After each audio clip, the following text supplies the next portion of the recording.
These shrines are quite different from one another. They may be huge and imposing, or they may be tiny wayside buildings. Some are ancient, others of recent construction. Every Japanese lives within walking distance of a Shinto shrine.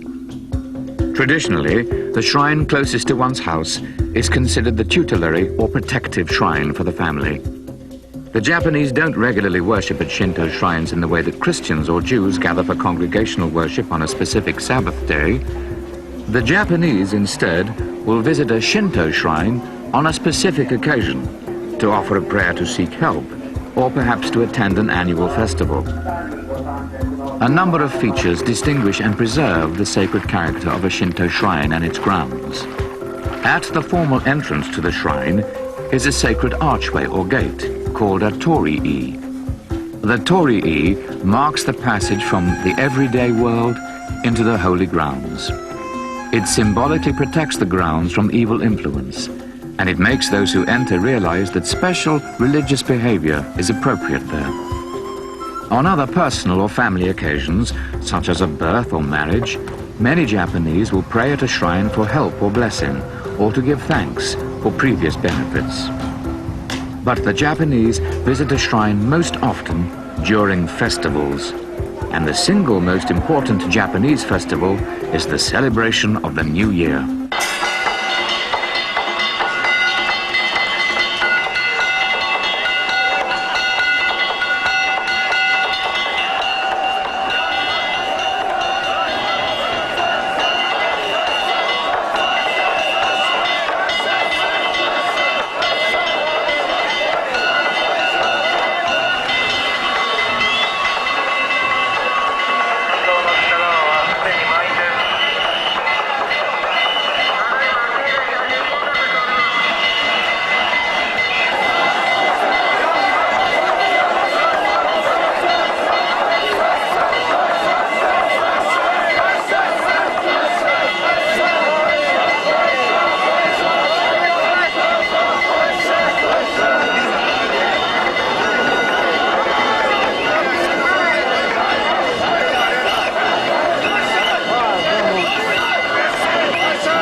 %86 of the Japanese population turned out over the 1998 New Year's to pay a visit to a Shinto shrine, to probably buy something from that shrine, like an amulet or a talisman of some sort, which they will put at home to protect their home and to protect the people that live there.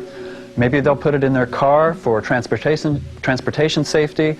Maybe they'll attach it to a bag that they carry every day to work or to school.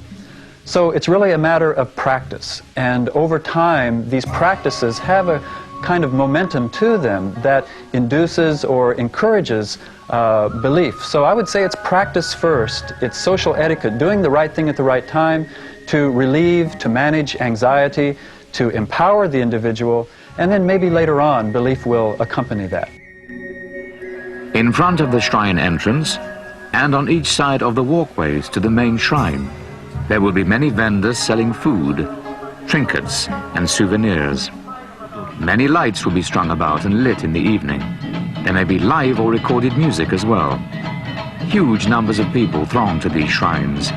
They often are so many that police are necessary to control the crowd. The earliest written records of kami are the works entitled the Kojiki, written in 712, and the Nihon Shoki, written in 720. These two works are similar to many other mythological writings and scriptures in that they begin with tales of creation. The Japanese works first focus on the activities of many kami, and then shift to historical accounts of emperors and their dynasties. The Kojiki gives the most purely Japanese version of ancient mythology, painting a picture of heaven and earth coming forth out of a watery and unformed substance. The Nihon Shoki interweaves Japanese mythology with Chinese philosophical notions that are used to interpret the creation. Some early passages of the Nihon Shoki refer to the Chinese concept of yin and yang, that is, the negative and positive, or the female and the male. Ancient Japanese beliefs and practices were first influenced by the Chinese sometime around 500 CE. At this time, the ancient beliefs in the kami, and other beliefs as well, were reinterpreted along Chinese lines. The foremost of these kami are the divine couple Izanami and Izanagi, who are responsible for much of creation, and the sun goddess Amaterasu, from whom the imperial line is descended. The Kojiki and Nihon Shoki are the earliest known writings on ancient Japanese mythology, and they are important records of Japan's ancient beliefs.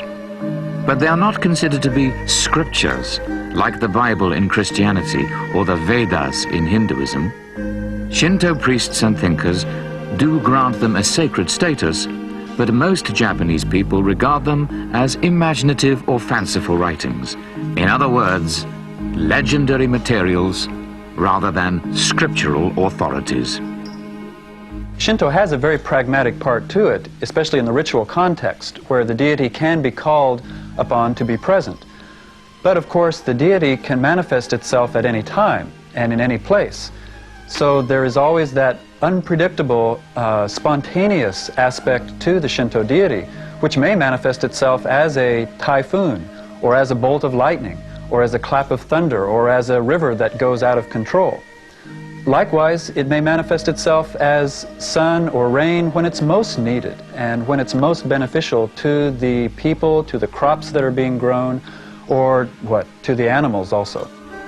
Japanese beliefs and practices go back many centuries before they were first written down in the Kojiki and Nihon Shoki. And what we see in later Shinto is not necessarily the same as what existed in prehistoric times.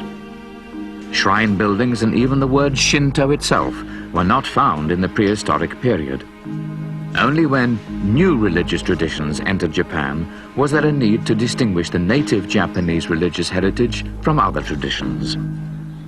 We saw in the Nihon Shoki how Japan's indigenous notions of creation and the birth of many kami became blended with the Chinese notion of yin and yang.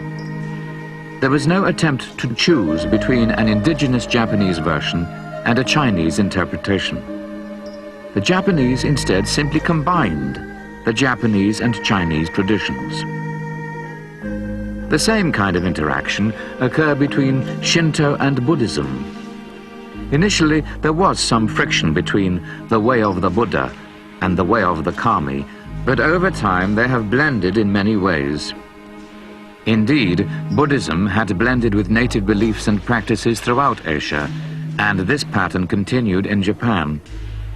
In Japan, a Buddhist divinity came to be considered the original divine essence, and a corresponding kami was seen as a manifestation of this original essence.